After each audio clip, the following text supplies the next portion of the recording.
Alrighty, so yesterday was patch day for Train Sim World 5. We're gonna get into what exactly arrived to TSW and what of course didn't. I feel like the rollout of this patch has just been an absolute nightmare. The new updated West Coast Mainline South timetable is very disappointing. I play on PC, I play on Steam, so of course right at 10 o'clock in the morning my game updated. I didn't have any problems with the patch and getting it installed itself, but for many players over on consoles, specifically PlayStation, even at the time of recording this video, which is now a whole day later, some of you have still not received this patch, which is very disappointing, but honestly kind of comes at no surprise. You know, I really do have a soft spot for console players as of recently. The amount of game crashes that I see reported, also low quality textures that you guys face, and that's just not on Gen 8 consoles, even Gen 9 I've seen experience that as well. And now it looks like the crashing continues on console, unfortunately. Thankfully Matt has addressed this, writing this morning in a thread over on the forums. We did find a significant memory saving on the 350 yesterday, so we're currently testing that, and if that proves okay, that ought to bring a big improvement. But let me get through testing and validate that first. It's just disappointing, you know, at this point, the frustration for such a buggy, horribly optimized game. We have the whole season of reveals thing happening right now, which I have a lot to report on and talk about for that. But besides all this new content they're planning on pushing out, the game just needs a lot of work as a whole. Mind you, there are a lot of layers that were actually cut from the official update from Dovetail for West Coast Mainline South that Matt writes on the forums they do hope will be in the game at some point. They were cut from this timetable because there were memory issues and there was crashing on PC, Xbox, and even PlayStation. And he does write that with the additional layers, what they want to add in a future patch will add maybe 50 to 100 max new playable services in total. It's a relatively small number, but with what they cut was a big increase in memory footprint, which is why they decided to cut it for now because of that instability. And I do have to say that I do really respect their decision of doing that. They could have just left this in, there would have been even more problems. So I guess it's better to just wait, let there be proper testing for some of these additional layers before they introduce them. I just hope that they actually end up introducing them. So here are the layers that are not present in this update, which should hopefully follow soon. ROG 37 Class 710 ECS moves, Class 150 Marston Veil line, static stock from Diesel Legends, JNA Freight, FMA Freight, RHTT, Class 87 Rail Tour, Flying Scotsman Rail Tour, Class 87 Sleeper, and static stock from WSR. Personally, very excited for the Flying Scotsman Rail Tour. I love any route that has some rail tours with the Flying Scotsman on it. It's one of my favorite locos in the game. I'll never turn down classic Steam, but there are plans for these to be added in the future. And Matt also posts over on the forums in the major update December 2024 thread that with the UK gameplay pack, there are going to be 13 additional services that will activate. Definitely some good information to know. All right, so without further ado, let's get into these patch notes. Dovetail writes, "Hello everyone, we're excited to bring you the latest patch for TSW5, which includes lots of improvements and fixes for you to take a look at. This update includes major improvements to scenery, lighting, and route visuals for West Coast Mainline South. You'll find enhanced distant and trackside scenery, updated water, and added features like 710 stop markers and PIS boards on the platform ramps at Euston. We've also added Primrose Hill Station as a starting point for freight services. For all the details on this, you can check out the article here. This patch also has improvements and fixes for other routes, including MBTA commuter, San Bernardino, Frankfurt Fulda, and lots of other improvements that you can view below, which should help get you on the right track. The update is available now, but please allow up to 24 hours for it to arrive on your systems." So the highlights for this patch, they've added over 8 800 new services to West Coast Mainline South timetables. Keep in mind, not all of these services are playable. I definitely think that they should note that here. Cloud/Rain is now back to being adjustable in photo mode, something we wish we could do in real life. While you guys are at it, you should really consider fixing the dynamic weather. It's terribly broken. I mean, weather doesn't always smoothly transition with it, going from fog to clear skies with the snap of a finger or vice versa. It's really immersion breaking. I always have to play with it off, but I want to play with it. It's just very broken. I really hope that that can be fixed. Right here, they've added the new suspension physics to the Class 350. I have had a chance to jump into the game just to play around with this, and I think they did a pretty good job. They added route hopping to Boston South Station and updated the F40PH engine sound. So for the full changelog, core, stability improvements for livery editor, formation designer, and free roam. Fixed an issue that made it possible to miss stop at objective due to subtitles still being present. Fixed an issue that was affecting some downloaded scenarios from the online sharing hub. Added various UI improvements and added various localization improvements. So for West Coast Mainline South, they added realistic rusty rails to track ends. They resolved an issue where the number 4 key on the keypad wasn't working and corrected the button layout in cab 2. They fixed an invisible barrier that was blocking a spawn point at Berkhamsted Station. They moved lampposts around Willesden Junction so that they're away from the tracks. They updated snow material so that it matches the landscape and added it to the large yellow crane at Willesden Junction. Fixed passenger collision issues at Bletchley. Lioness Line services now use 4-car and 5-car variants of the Class 710 available separately. Resolved instances of floating trees at Watford and Cheddington. Added Class 66 and HKAs to Scenario Designer. Fixed an issue with conductor mode for service 2T18. Added missing platform sections for Tring and Queen's Park. Fixed speed signs in Euston showing the wrong speed. Added realistic rusty rails to track ends, and station PIS should show destinations correctly. I really wasn't looking out for all of these things. I have to get in my game and just really see if they got all of these, because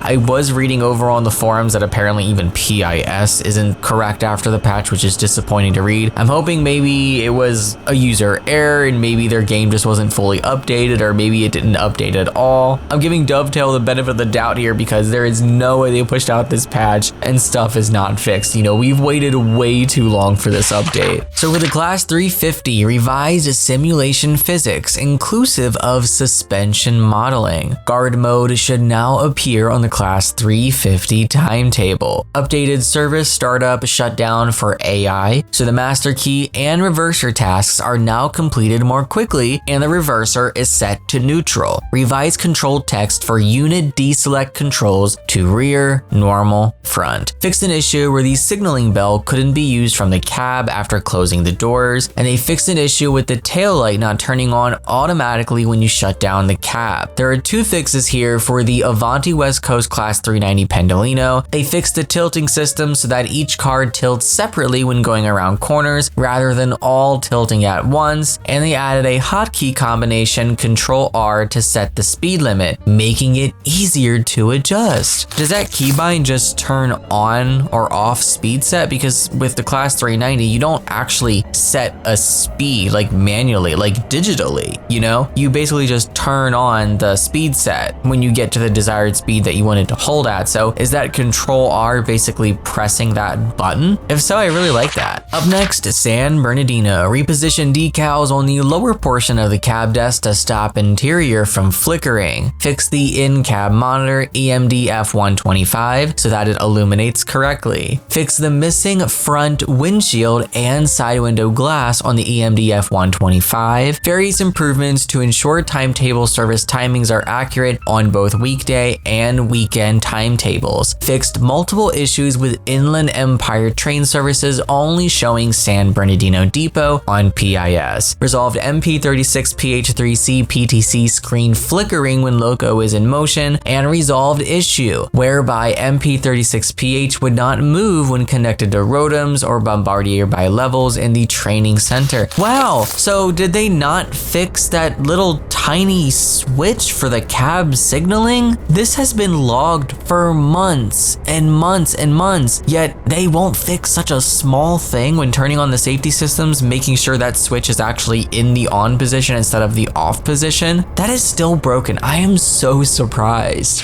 Wow. Now on to Frankfurt Fulda. Change the DB Vectron vehicle numbers from the rail pull numbers to the DB ones. Adjusted the AFB lever objective so that it now correctly asks you to set it to 229 instead of 230. Improved suspension on class 146. Updated the BR114 to improve wheel slipping in dry conditions. Fixed an issue with the Vectron screen flickering. Changed incorrect platform numbers at Schlütern Station to the correct ones. Fixed an issue where approaching Frankfurt HBF from Frankfurt Sud via track 240 led to signal 208 showing green but still triggering a 1000 Hz influence behind the bridge. Resolve the issue preventing players from starting the old hero scenario via the start marker at Frankfurt HBF in timetable mode. Rear doors now open properly instead of using the same controls as the front doors for BR423, and fixed incorrect route map display names for platform markers at Schlütern Station.